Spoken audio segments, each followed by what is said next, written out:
প্রিয় ভিউয়ার্স সকলকে স্বাগত জানাচ্ছি। আমরা এখন দাঁড়িয়ে রয়েছি মোটামুটি এপ্রিল মাসের প্রথম দিকে আর কি। তো আমরা এর আগের মাসে মানে মার্চ মাসে আমরা কিন্তু এই যে সুইঝালের জমিতে এখন দাঁড়িয়ে রয়েছি দেখতে পাচ্ছেন, এখানে কিন্তু আমরা মালচিং করেছিলাম। ঠিক আছে, এখানে আমরা চুই গাছের গোড়ায় শ্যাওলা মালচিংটা এটা কিন্তু করেছিলাম। তো শ্যাওলা মালচিং করার আগে আমাদের গাছটা কিন্তু ছিল একটু রুক্ষ টাইপের, একটু রোগা রোগা টাইপের। তখন কিন্তু আপনারা দেখেছিলেন, সেই ভিডিওটি যদি এখনও দেখা হয় তাহলে আপনারা দেখতে পাবেন।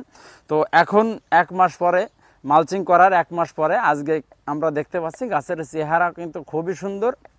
তো আমরা এখানে মালচিং করার সময় যে সারটা দিয়েছিলাম, কিছু পরিমাণ কিন্তু কম্পোস্ট সার এখানে দেওয়া হয়েছিল, আর কোনো সার কিন্তু দেওয়া না, শুধুমাত্র কিন্তু শ্যাওলা দিয়ে আমাদের এখানে মালচিং করে দেওয়া হয়েছিল। ঠিক আছে, এখন মালচিং করার পর আজকে দেখতে পাচ্ছেন গাছের চেহারা কত সুন্দর।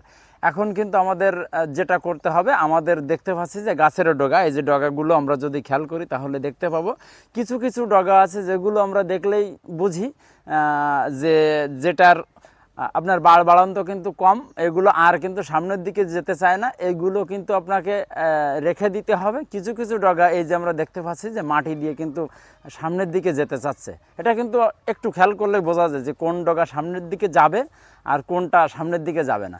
তো যে ডগাটা সামনের দিকে যেতে চাচ্ছে, যেটা অনেক বেশি বৃদ্ধি, এটার কিন্তু আপনার সেটে দিতে হবে। ঠিক আছে, এটা যদি আমরা সেটে না দিই তাহলে কি হবে, আমাদের যে সুইঝাল এখানে কিন্তু আপনার প্লেন জমিতে রোপণ করা, এটা হচ্ছে আপনার ঝাড়চুই। এই ঝাড়চুইয়ের আমরা জানি কিন্তু গোড়ায় ওলের মতো হয়, এটা সাধারণত 2 বছরে হারভেস্ট উপযুক্ত হয়। 2 বছর পরে যখন ওঠানো হয় তখন এক একটা ঝাড় থেকে মোটামুটি এভারেজ যদি করা হয় 4 কেজি পরিমাণ কিন্তু সুইঝাল পেয়ে থাকি।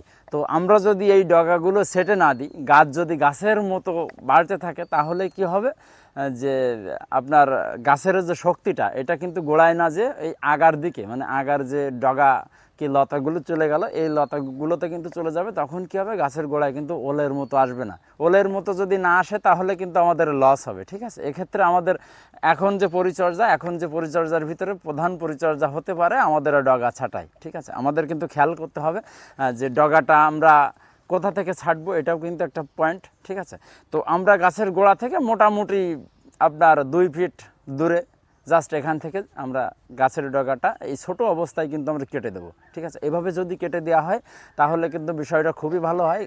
গাছটা যখন আরও বড় হবে তখন দেখবেন যে এটা মোটামুটি ঝাউ গাছের মতো একটা শেপ নিয়ে আসবে, ঝাউ গাছের মতো একটা আকৃতি কিন্তু ধারণ করবে। তো আমাদের গাছ যত বেশি পরিচর্যা আমরা করতে পারবো তত বেশি আসলে কিন্তু ভালো হবে।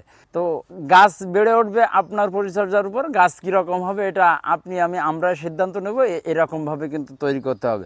এখন আমরা সকলেই জানি চুইঝাল একটি আপনার উচ্চ মূল্যের ফসল এবং একটি রিস্কের ফসল।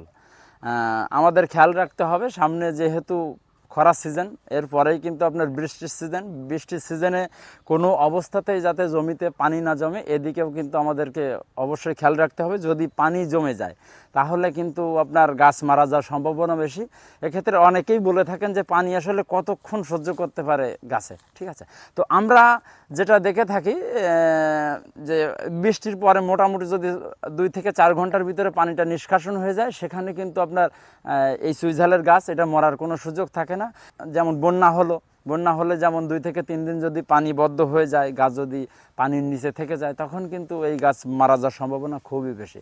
গাছের শিকড়টা পচে যায়, যে কিন্তু আস্তে আস্তে মারা যায়। শুধু দর্শক, আমাদের যাদের সুইঝালের বাগান আছে, আমরা কিন্তু অবশ্যই এই বাগানে এখনও যদি আপনি মালচিং করে না থাকেন তাহলে অবশ্যই এই শ্যাওলা দিয়ে মালচিং করে দেন, এটা কিন্তু খুবই ভালো হবে।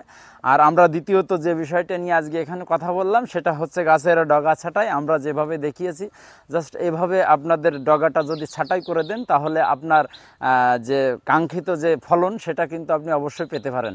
তো আমাদের সঙ্গে এতক্ষণ সময় দেওয়ার জন্য আপনাদেরকে অসংখ্য ধন্যবাদ জানিয়ে আমরা আমাদের আজকের প্রতিবেদন এখানে শেষ করছি। ভালো থাকবেন, সুস্থ থাকবেন।